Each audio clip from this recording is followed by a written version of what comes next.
سيدنا محمد وآله وأصحابه وسلم. اللهم صل على سيدنا محمد وآله وأصحابه وسلم. بلغ العلا بكماله كشف الدجى بجماله حسنت جميع خصاله. صلوا عليه وآله. اللهم صل وسلم وبارك عليه. الحمد لله كفى والصلاة والسلام على حبيبه المصطفى صلى الله عليه وسلم. জামিয়া মুহাম্মাদিয়া মাদ্রাসা 24তম ওয়াজ দোয়ার মাহফিল। এই মাহফিলের সম্মানিত সভাপতি জনাব শেখ সাদি আহমদ সুমন, মুকাররিন কিরাম আল্লামা হারুন আল মদনী, মুফতি ইউনুস আহমদ আমিনী, মৌলানা আখতার হুসাইন, মৌলানা হারুন রশিদ أطالهم الله عمرهم لخدمة الإسلام والمسلمين. قولوا آمين اللهم آمين. ما شاء الله আপনাদের ওয়াইজিনদের সংখ্যা ১০০টা থেকে বেশি। এটা আমাদের জন্য সুনসিব মাশাআল্লাহ। চট্টগ্রামের অবস্থা আর লক্ষ্মীপুরের অবস্থা একটা।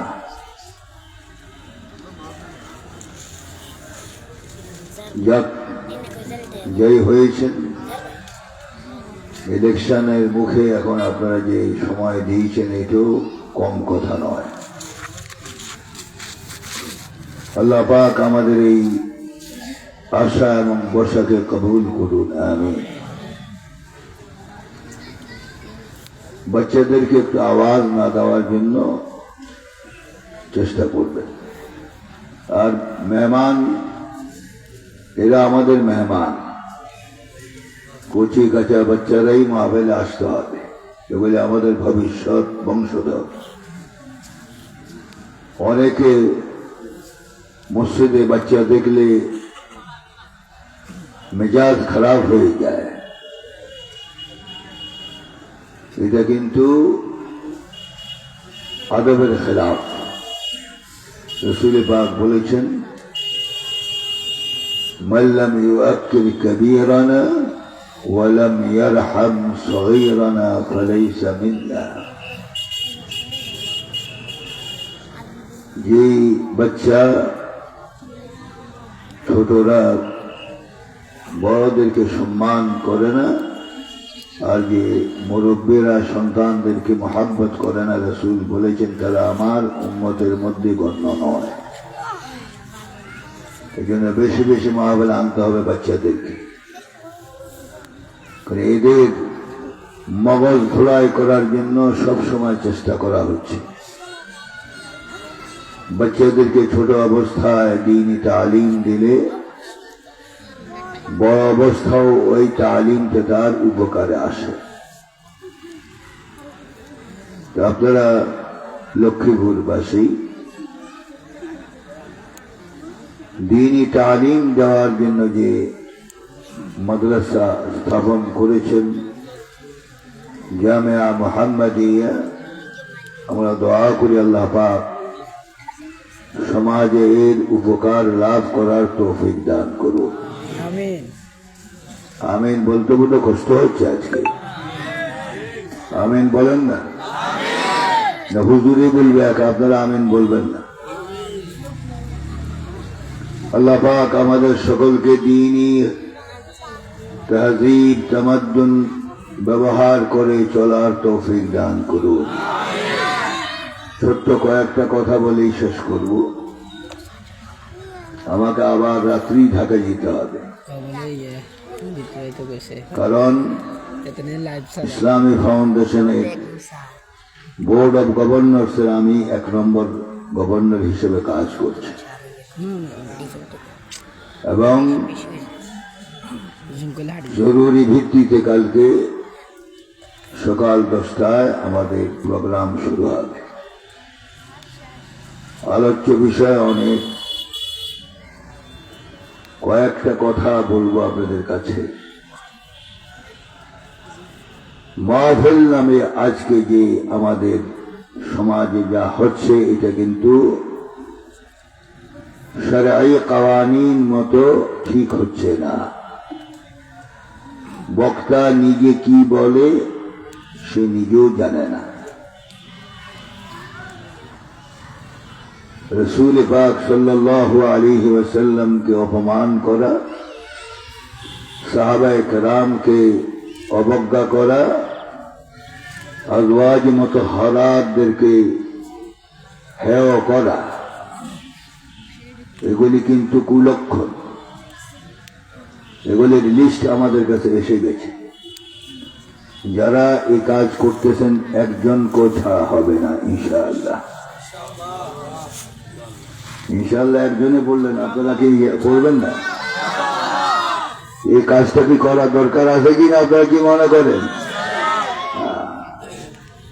ইহানাত রাসূল ইমাম আহমদ ইবনে হাম্বল রাহিমাহুল্লাহ বলেছেন, মান সাব্বা নবী সাল্লাল্লাহু আলাইহি ওয়াসাল্লাম সাওয়াউন কানা মুসলিমা আও কাফিরা ইউকতাল ওয়ালা ইউস্তাতাব।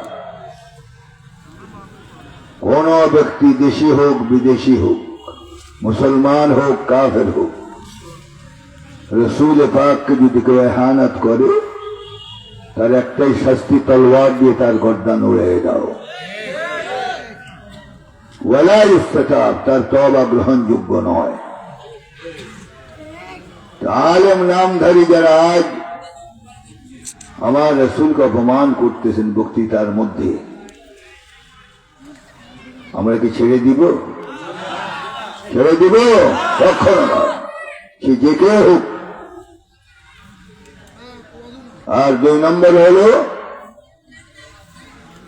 তারা যে মাহফিলে যেতে শর্ত দেয় যে আমাকে নিতে হলে 50,000 টাকা হাদিয়া দিতে হবে, আর না হলে গাড়ির চাক্কা ঘুরবে না। আর এর উপরে তাবকাটা আরো কঠিন, 1 লক্ষ টাকা আগে দিতে হবে, এরপরে মাহফিলে যাওয়া হবে। দেওয়া না হলে হেলিকপ্টারের পাখা ঘুরবে না। আমরা সিদ্ধান্ত নিয়েছি করা, তোমার গাড়ির চাকা এবং তোমার হেলিকপ্টারের পাখা দুইটাকে আমরা ইনশাআল্লাহ চিরতরে বন্ধ করে দিব।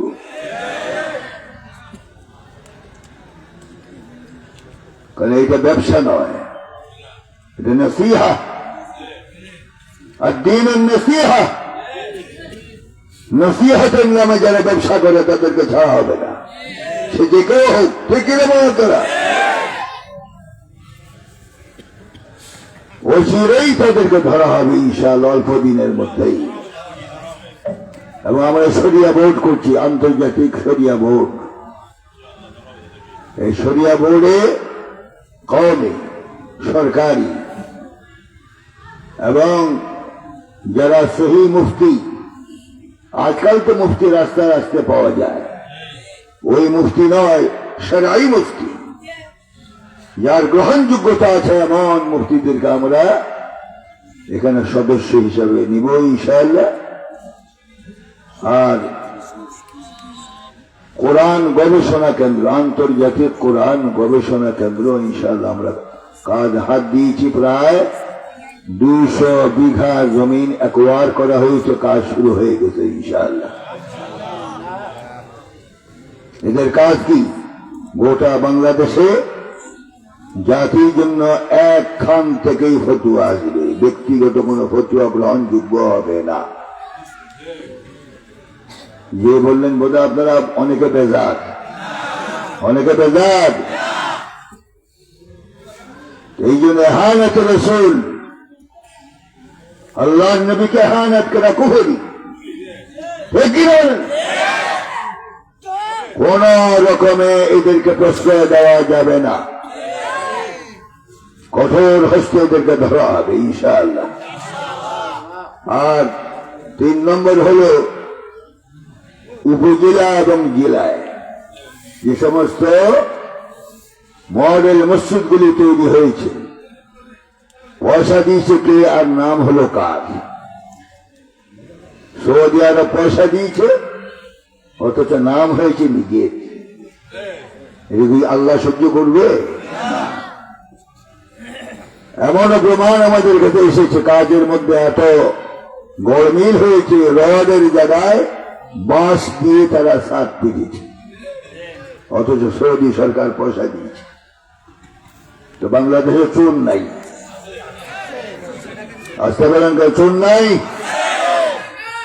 চোর আছে মাশাআল্লাহ, ঐতিহাসিক চোর সব এখনো আছে।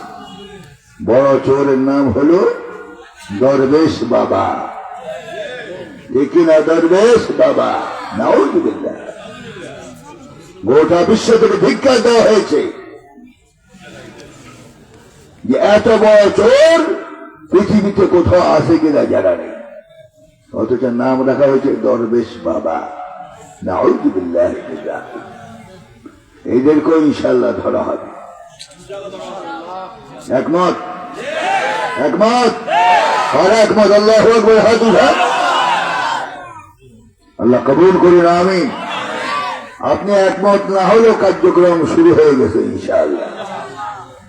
এখন তারা কোথায়? কুল্লুহুম ফিল গার, গর্তের মধ্যে ঢুকা আছে, মাঝে মাঝে মাথা বের করে আবার ঢুকায়, ঠিক না? তো বাঙালি বুঝি এই গর্ত থেকে আসামি বের করতে পারবে না। শীতকালে বাঙালিরা এত চালাক, খেজুর গাছের মাথা কেটে রস বের করে। এরা বুঝি এই গর্ত থেকে আসামি বের করতে পারবে না। পারবে কিনা? পারবে কিনা? এদের বিচার হওয়া দরকার আছে কিনা? বলো, বিচার হবেই। তুমি ক্ষমা করতে পারো, কিন্তু মাহবুব ক্ষমা করবে না। পরের হক আল্লাহ পাক নিজে মাফ করে না, বন্দা মাফ করা পর্যন্ত। তাহলে এই সমস্ত দুষ্কৃতিকারীদেরকেও আইনের শাসনে আনা হবে ইনশাআল্লাহ। ওই যে মডেল মসজিদের কথা বললাম, ইমাম, খতিব, মুয়াজ্জিন নিয়োগ হয়েছে বিল ফুলুস, ঘুষ দিয়ে। খতিব সাহেবের কমপক্ষে 5 লক্ষ টাকা ঘুষ দিতে হয়েছে। মুয়াজ্জিন তো বেচারা এমনি মরা, আর ইমামের তো কোনো খবরই নেই।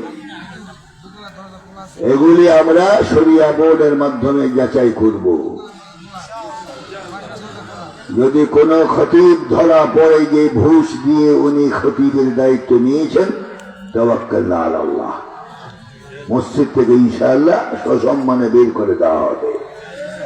কোন খতিব যদি ঘুষ দিয়ে ইমামতি করে, তার পিছনে নামাজ জায়েজ হবে? হবে নয়। এই পদক্ষেপগুলি নিতে সময় লাগবে, আপনাদের সহযোগিতা লাগবে, ঠিক কিনা? এবং অনেকে মন্তব্য করে যে হুজুর 50,000 টাকা হাদিয়া চেয়েছে, নিশ্চয় ভিতরে কিছু না থাকলে যে আর চেয়েছেন? কি আছে তার ভিতরে শয়তানি ছাড়া? অনেক হুজুর কিন্তু আমাদের এখন খুব খেপা। আপনি খেপে কি করবেন? কিছুই করতে পারবেন না। আন্দরকিল্লা থেকে বহু চেষ্টা করা হয়েছে আমাকে বের করার জন্য, কিন্তু ইনশাআল্লাহ একটা কদমও নাতে পারে নাই, ঠিক না? কথা বলেছি, বলবো, আল্লাহ পাক তৌফিক দিলে। দোয়া করবেন আপনারা, রাজি ইনশাআল্লাহ? আমরা চাপলুসি করি না। 17 বছর জীবন বাজি রেখে কথা বলেছি। প্রধানমন্ত্রীর সাথে সাথে বাইতুল মুকাররমার খতিব সভা পড়াইছে, ঠিক নেই? বলার নাই? তাহলে আন্দর কিল্লা খতিবও বলাইছে, কে কোথায় আছে এখন? আল্লাহ পাক আমাদের সকলকে দ্বীনের খাতির হক কথা বলার তৌফিক দান করুন, আল্লাহুম্মা আমিন। এই পরিস্থিতিটা কিছু আপনাদেরকে চিত্র ধরে দিলাম, দোয়া করবেন। দায়িত্ব যখন পেয়েছি আল্লাহ পাক যেন সঠিকভাবে দায়িত্ব পালন করার তৌফিক দেন, এবং আমাদের পদমর্যাদা একটা মন্ত্রীর পর্যায়ে মর্যাদা আমাদের সাথে পুলিশ বাঁশি বাজায় না, কিন্তু বিধান আছে প্রতিরক্ষার জন্য, তারা আমাদেরকে গাইড দিতে হবে, কিন্তু এগুলি আমরা গ্রহণ করি না। কেন? সবচেয়ে হেফাজতকারী একজন, উনি কে? আল্লাহ যদি হেফাজত করে পৃথিবীর কেউ ক্ষতি করতে পারবে না। সেই জন্য দোয়া চাই আল্লাহ যেন হক কথা বলার এবং দ্বীনের রাস্তায় চলার তৌফিক দান করে। এ হলো এক সপ্তাহ। আর দ্বিতীয় কথা হলো, এই মহফিলে আমরা কেন আসছি? আল্লাহর সন্তুষ্টি অর্জন করে জান্নাতে যাওয়া, ঠিক না? আচ্ছা, জাহান্নামে যেতে চাই কারা কারা? হাত উঠান তো দেখি। না, এখানে হাত উঠবে না, এটা বুঝে শুনেই হাত উঠানো হয়। জান্নাতে যেতে চাই কারা? মাশাআল্লাহ, আল্লাহ তুমি কবুল করো, আল্লাহুম্মা। তো জান্নাতে এমনিই যাওয়া যাবে। রাসূল পাক সাল্লাল্লাহু আলাইহি ওয়াসাল্লাম ইরশাদ করেছেন, জান্নাতে যাওয়ার জন্য 4টা গুণ লাগবে। কয়টা গুণ? আমার সাথে কথা বলতে হবে। কয়টা গুণ?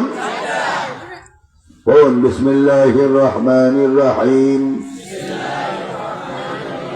আফশুস সালাম ওয়া আত'ইমুত তা'আম ওয়াসিলুল আরহাম وصلوا في الليل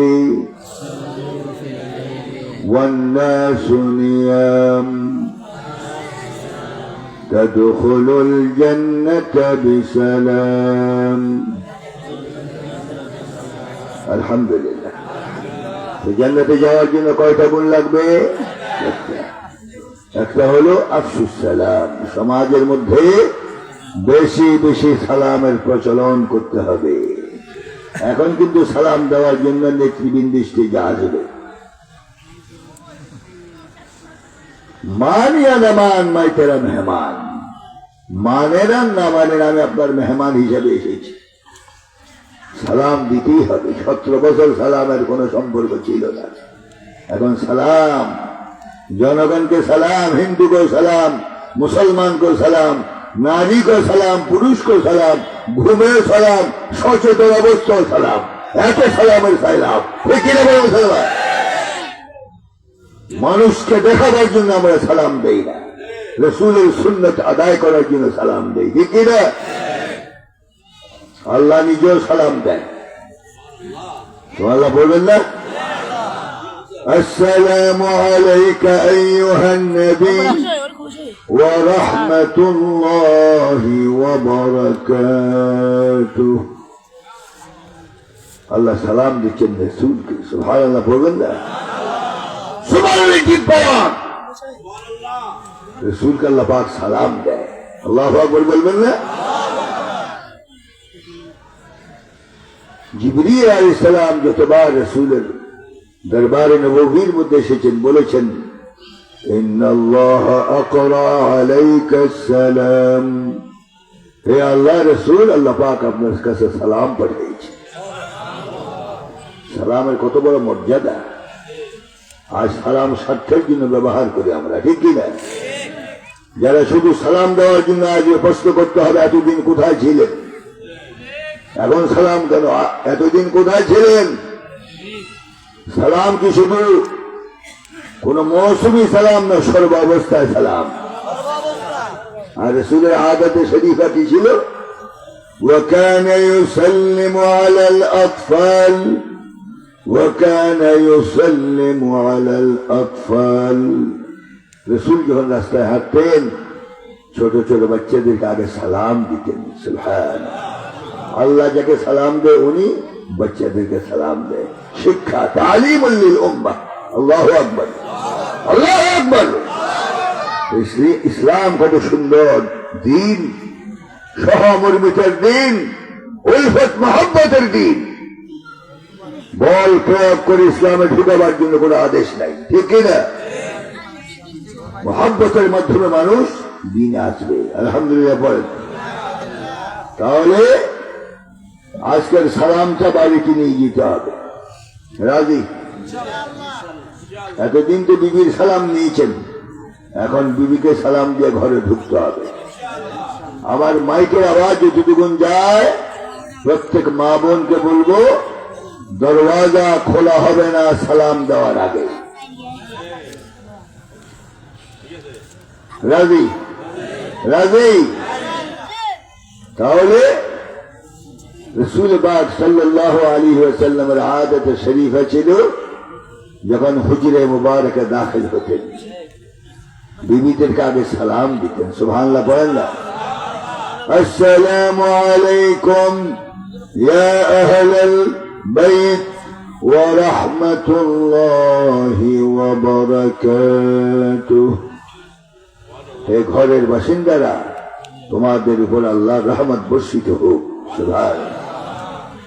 এই যে নারী স্বামী এবং স্ত্রীর মধ্যে আজ অবর্গতা, একজন আরেকজনকে সহ্যই করতে পারে না, কারণ আল্লাহর রহমত তোমাদের উপরে নাই, ঠিক না? এই জন্য ঘরে ঢোকার সময় কি বলবেন সে আদবটা আল্লাহ পাক কোরআন শরীফে শিক্ষা দিয়েছে। আলহামদুলিল্লাহ বলেন। লা তাদখুলু বুয়ুতান গায়রা বুয়ুতিকুম হাত্তা তাস্তানিসু ওয়া তুসাল্লিমু আলা আহলিহা। নিজের ঘর হোক পরের ঘর হোক, কোন ঘরে ইজাজত ছাড়া, পারমিশন ছাড়া ঢোকা যাবে না। আদেশ কার? আদেশ আল্লাহর আদেশ। কিতাবে আছে গর্ভধারী মা একা একই যদি রাত্রের গভীরে নির্জন কামরায় ঘুমায়, বালক সন্তান সেই কামরায় তখন ঢোকা হারাম। তাহলে ভাবির কামরায় দেবর ঢোকা হালাল। কামগুলি হয় কিনা বাংলাদেশে? এগুলি প্রশ্রয় পাচ্ছে দুইজন থেকে,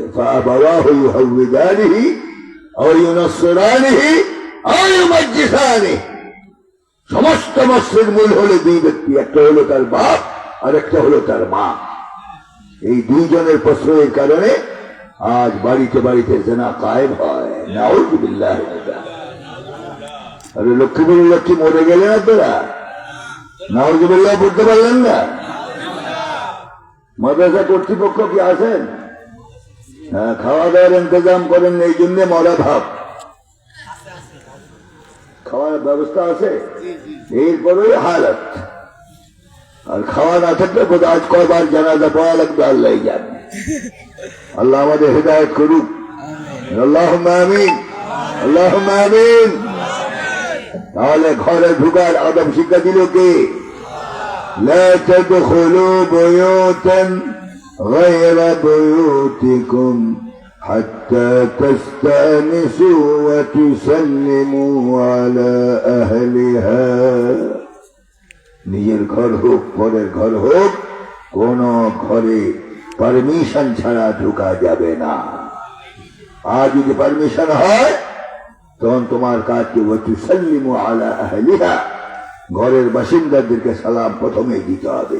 আসসালামু আলাইকুম ইয়া আহলাল বাইত ওয়া রাহমাতুল্লাহি ওয়া বারাকাতুহু। সুবহানাল্লাহ বলেন। আল্লাহর এক নাম সালাম। আল্লাহর এক নাম কি?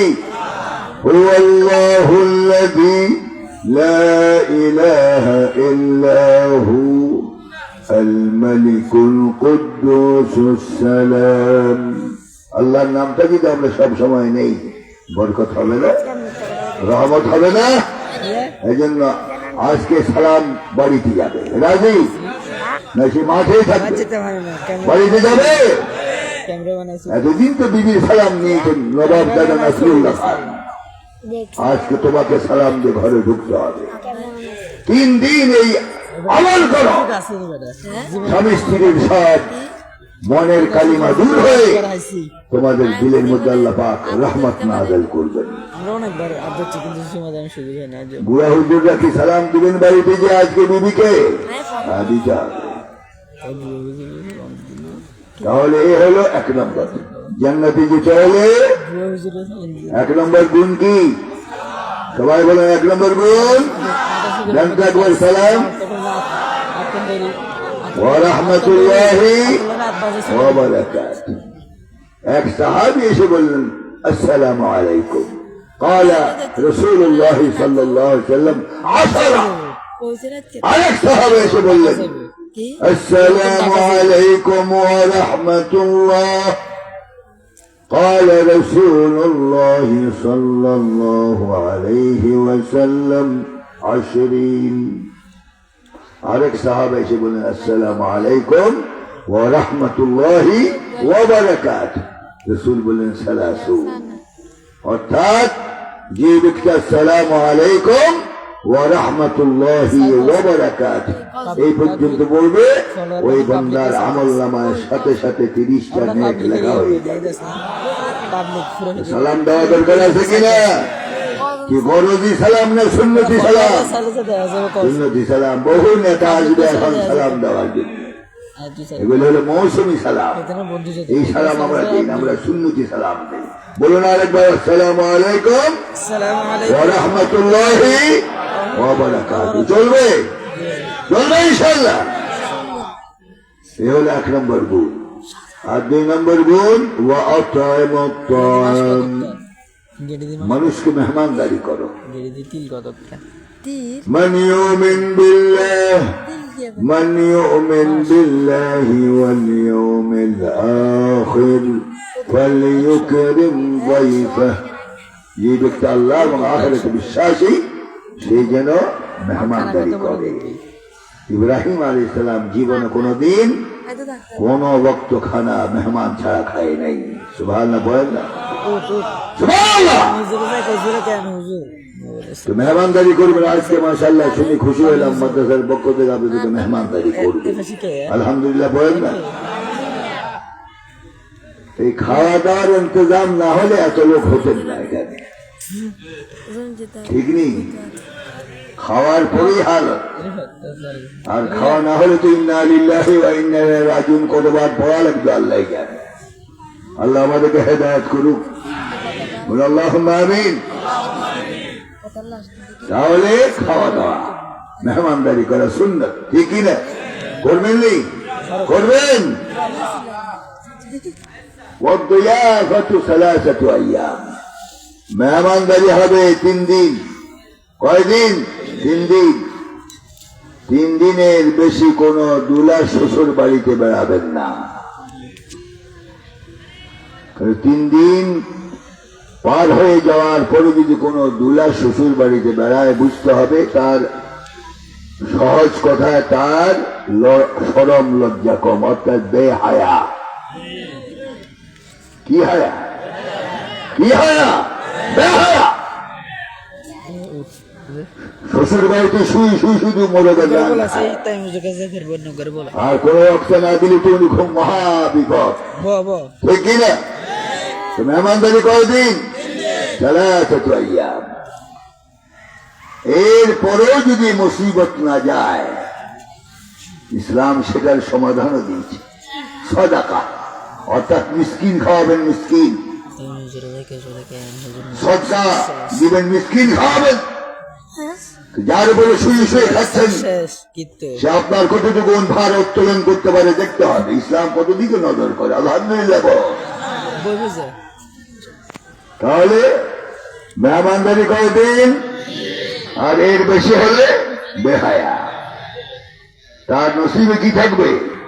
সাদাকা, মিসকিন খাওয়াবে। ফকির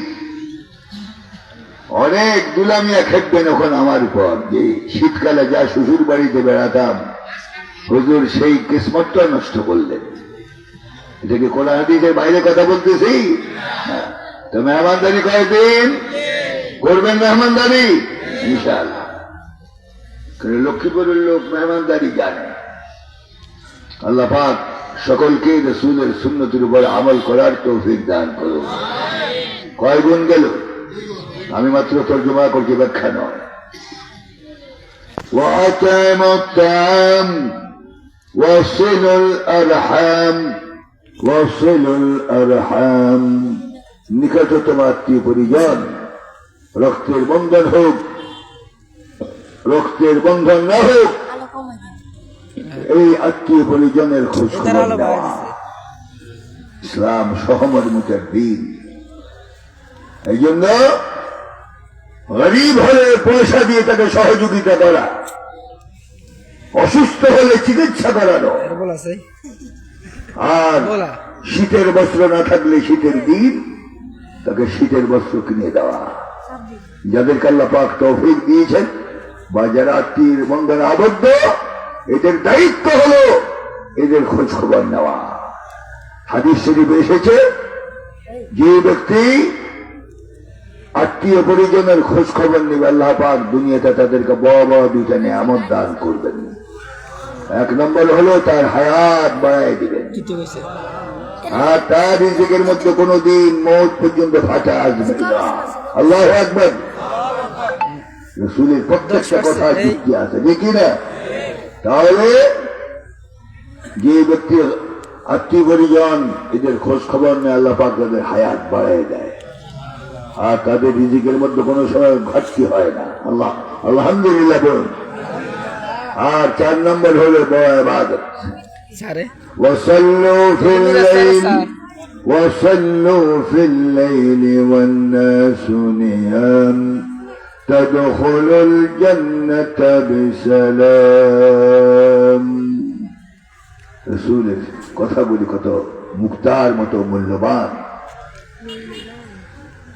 وصلوا في الليل, জান্নাতে যেতে হলে তুমি গভীর রজনীতে ওযু করে মুসাল্লা দাঁড়ায় রবের সাথে যোগাযোগ করো। আল্লাহর সাথে যদি তোমার সম্পর্ক না হয়, রাসূল রেজাল্ট দিয়ে দিলেন, তাদখুলুল জান্নাতা বিসালাম, আরামে আসানে জান্নাতে প্রবেশ করতে পারবে, কোন রুকাওয়াত নাই, কোন রকমের বাধা নাই। সুবহানাল্লাহ। আমাদের প্রধানমন্ত্রীও তাহাজ্জুদ পড়তেন। উনি বলেছেন যে 50 রাকাত তাহাজ্জুদ না পড়ে উনি ঘুমান না। নাউজুবিল্লাহ। এই একজনে বললেন, কথাটা কি সঠিক? কথা সঠিক। যুবকেরা যে সময় ওয়াল ভেঙে প্রধানমন্ত্রীর কামরায় ঢুকল, কিছু যুবক যেই শুয়ে পড়ল প্রধানমন্ত্রীর সে খাটের উপরে, খুব আরামে ঘুমায়। চিন্তা করলো জীবনে কিসমত হয় আর না হয়, একবার শুয়েই দেখি প্রধানমন্ত্রী কুজাবে শোয়, ঠিক না?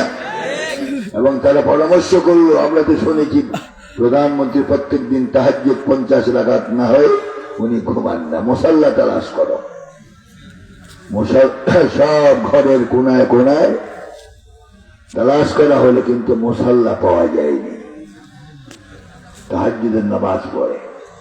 তাহাজ্জুদের নামাজ 50 রাকাত কোন কিতাবে পাইছেন আপনি?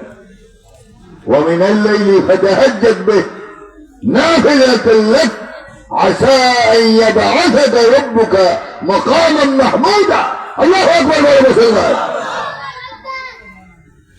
তাহলে তাহাজ্জুদের নামাজ কে 50 রাকাত? মাসনা মাসনা মাসনা মাসনা, 2 রাকাত 2 রাকাত 2 রাকাত 2 রাকাত। কয় রাকাত হলো? কয় রাকাত হলো? আর উনি পড়তেন 50 রাকাত। মানুষকে ধোকা দেওয়ার কত লাইন। আর একজন তো বলেই ফেলেছেন 80 রাকাত তাহাজ্জুদ পড়েন উনি প্রত্যেক দিন। নাউযুবিল্লাহ নাউযুবিল্লাহ। আল্লাহর ইবাদত নিয়ে তামাশা করলে কিন্তু আল্লাহ ছেড়ে দিবে না, ঠিক কি বলো? আর এগুলি কি দেখানো ইবাদত? আমি তাহাজ্জুদ পড়ি, আমি তাহাজ্জুদ পড়ি, দেখি দেখানো ইবাদত? এগুলো গোপন ইবাদত। আসসিলাতু বাইনার রাব্বি ওয়াল আবদ, বান্দার সাথে আল্লাহর সাথে গোপন সম্পর্ক। এই জন্য এই 4টা গুণ যদি আমাদের মধ্যে আসে, তাদখুলুল জান্নাতা বিসালাম, তাদখুলুল জান্নাতা বিসালাম। এই চারটা গুণ যদি উম্মত তোমার মধ্যে এসে যায়, জান্নাতে আরামে ঢুকে যাবে। সুবহানাল্লাহ। জান্নাতে যাওয়ার ইচ্ছা আছে যুবক? আছে। আর জান্নাতি যারা হবে তাদের চেহারা সেদিন বাংলাদেশি চেহারা থাকবে না। يوم تبيض وجوه يوم تبيض وجوه وتسود وجوه فأما الذين ابيضت وجوههم ففي رحمة الله الله أكبر তাদের চেহারা হয়ে যাবে আসমানের পূর্ণিমার চাঁদ থেকে কোটি গুণ বেশি ফর্সা। وأما الذين ابيضت وجوههم ففي رحمة الله ففي رحمة الله أي ففي جنة الله الله أكبر। তাহলে চারটা গুণ যদি তোমার মধ্যে এসে যায়, তোমার চেহারাটা বাংলাদেশি চেহারা থাকবে না, পৃথিবীর পূর্ণিমার চাঁদ থেকে বেশি তোমার চেহারাটা ফর্সা হয়ে যাবে। আর যাদের চেহারা ফর্সা হয়ে যাবে বলা হবে আল্লাহর নিয়ামতের মধ্যে, জান্নাতের মধ্যে ঢুকে যাও। সুবহানাল্লাহ। এগুলি করতে হলে কি ইবাদত লাগবে না? ইবাদত লাগবে কিনা? তার যুবকদেরকে জিজ্ঞাসা করি, রাত্রের গভীরে তুমি মোবাইল টেলিফোন ইউজ না করে যদি তুমি 2 রাকাত তাহাজ্জুদ করতে পারো, জান্নাতে যাওয়া তোমার জন্য সুগম হয়ে যাবে। সুবহানাল্লাহ। আমরা যুবকদেরকে